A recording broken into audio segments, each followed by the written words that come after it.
Okay guys, we don't have to tell you this. It has been snowing every week, it feels like.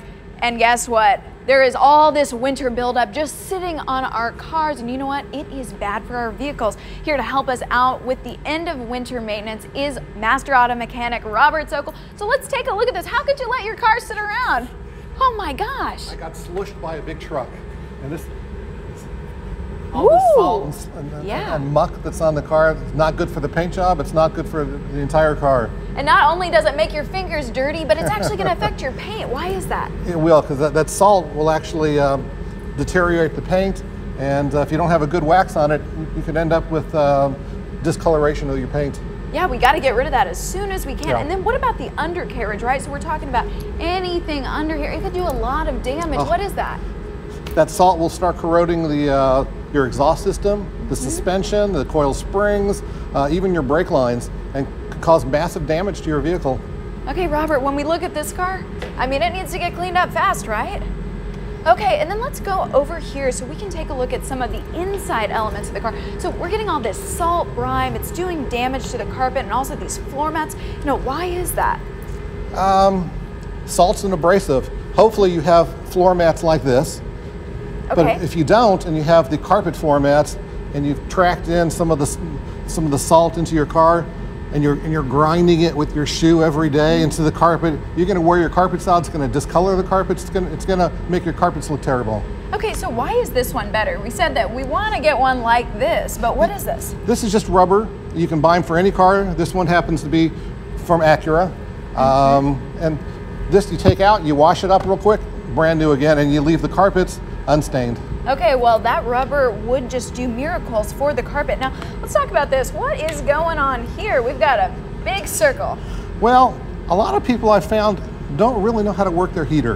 And you might think, okay, the heck you say, but people turn on the temperature, they put on their fan, and they have heat. But actually you could have heat a lot faster if you put the circulation button, hit that, and what that does is it circulates the air inside the car. So instead of trying to heat 25 degrees air, like on a day like today, the air, it starts warming up quicker inside your car, and you're trying to heat 50, 60, 70 degree air, and your car is going to heat up a lot quicker, twice as fast, 3 times as fast, if you just press that button. And it's also applicable in the summertime too, on a really 100-degree day. Instead of bringing in 100-degree air from the outside, you're cooling that air over and over, so this will cool your car 2-3 times quicker also. So use that button to hurry up and get that car cooled or heated down. Okay, so you kindly said that many of us are using our air conditioning and our heater wrong. Incorrectly. I've got maybe a 2003 Mustang. Do I have this button? You have that button too. Oh my, I'm one of them. It might be a slide button, it might be a push button like this one, but virtually every car has that. Okay, now let's go ahead and now that he's told me I'm using my heater wrong. You know, let's move on over here. It looks like we've got wetsuit seat covers. What are these?